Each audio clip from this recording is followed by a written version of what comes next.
दोस्तों, इस वीडियो में आपका स्वागत है। आज की इस वीडियो में हम परिमेय संख्याओं के समृद्ध गुणधर्म क्लोजर प्रॉपर्टी की चर्चा करेंगे। बच्चों, पिछली कक्षाओं में आपने संख्याओं के बारे में तो पढ़ा ही होगा। चलिए एक बार इसे दोहराते हैं। बच्चों, प्राकृत संख्या कौन सी होती है? सर, जिन संख्याओं की सहायता से हम गिन पाते हैं उन्हें हम प्राकृत संख्या कहते हैं। जैसे कि हमारे एक हाथ में 1, 2, 3, 4 और 5 उंगलियां हैं। शाबाश राहुल। बच्चों, अब थोड़ा आगे बढ़ते हैं और इन प्राकृत संख्याओं में शून्य को जोड़ देते हैं। अब कौन बताएगा कि संख्याओं के ऐसे समूह को हम क्या कहते हैं? सर, संख्याओं के ऐसे समूह को हम पूर्ण संख्याएं बोलते हैं। सही कहा मोहन। बच्चों, आप सब जानते ही होंगे कि कई बार हमें ऋणात्मक संख्याओं का इस्तेमाल करना पड़ता है। जैसे कि ठंड के दिनों में कई जगहों पर तापमान को एक ऋणात्मक नेगेटिव संख्या से दर्शाते हैं, जैसे -2 डिग्री सेल्सियस। बच्चों, यदि ऋणात्मक संख्याओं को पूर्ण संख्याओं में जोड़ दें तो प्राप्त संख्याओं के समूह को क्या बोलेंगे? सर, ऐसे संख्याओं के समूह को हम पूर्णांक बोलते हैं।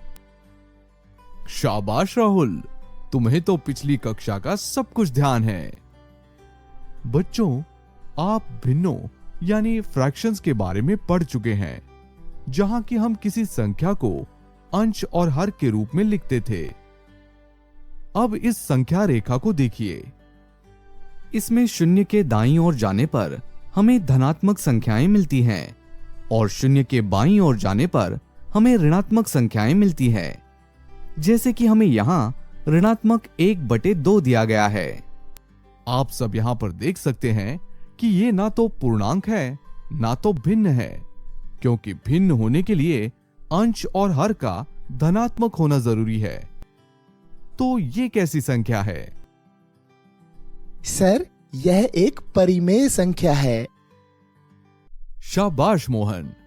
बच्चों, अब परिमेय संख्या की परिभाषा बताओ।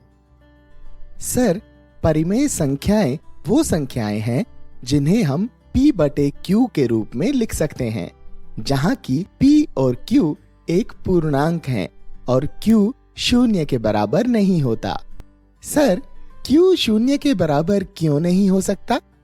मोहन, यदि मैं तुमसे 8/2 का मान पूछूं तो तुम क्या करोगे? सर, मैं एक ऐसी संख्या ढूंढूंगा जो कि 2 से गुना करने पर मुझे 8 दे, और ऐसी संख्या है 4। शाबाश मोहन। अब 8/0 का मान ज्ञात करो। सर, यह तो हो ही नहीं सकता। मुझे ऐसी कोई संख्या ही नहीं मिल रही जो कि 0 से गुना करने पर मुझे 8 दे। सही कहा मोहन। और ऐसी संख्या को हम अपरिभाषित या नॉट डिफाइंड कहते हैं। सर, मैं समझ गया। बच्चों, आपने पिछली कक्षा में समृद्ध गुणधर्म के बारे में पढ़ा ही है, तो बताइए कि समृद्ध गुणधर्म क्या होता है? जब कभी हम किसी समुच्चय यानी सेट के संख्याओं पर किसी संक्रिया का उपयोग करते हैं और प्राप्त फल भी उसी समुच्चय के अंदर आता है, तो हम उस समुच्चय को उस संक्रिया के लिए समृद्ध मानते हैं। शाबाश राहुल। बच्चों, अब इन पूर्णांकों का जोड़ करके देखिए। क्या इन्हें जोड़ने पर हमें पूर्णांक मिल रहे हैं? आप भी वीडियो को रोककर सोच सकते हैं।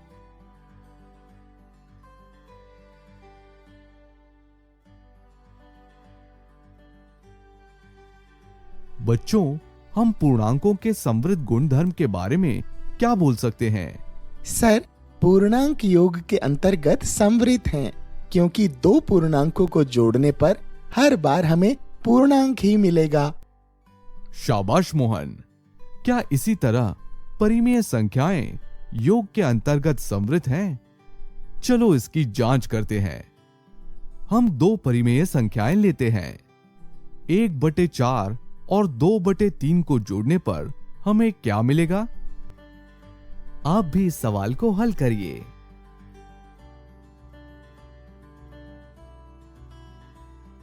बच्चों, क्या ये भी एक परिमेय संख्या है? हाँ सर, ये तो एक परिमेय संख्या है।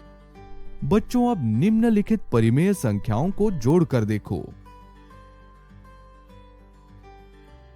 बच्चों, आप देखेंगे कि कोई भी परिमेय संख्या को जोड़ने पर एक परिमेय संख्या ही मिलती है, क्योंकि परिमेय संख्याएं योग के अंतर्गत समृद्ध यानी कि क्लोज्ड हैं। बच्चों, इस सत्र में हमने विभिन्न प्रकार की संख्याओं के बारे में जाना, जैसे कि प्राकृत संख्याएं, पूर्ण संख्याएं, पूर्णांक और परिमेय संख्याएं, और परिमेय संख्याओं के जोड़ के अंतर्गत समृद्ध गुणधर्म की जांच भी की। अगली वीडियो में हम व्यवकलन तथा गुणन पर समृद्ध गुणधर्म की चर्चा करेंगे। इस सत्र में इतना ही। मिलते हैं अगले सत्र में। धन्यवाद।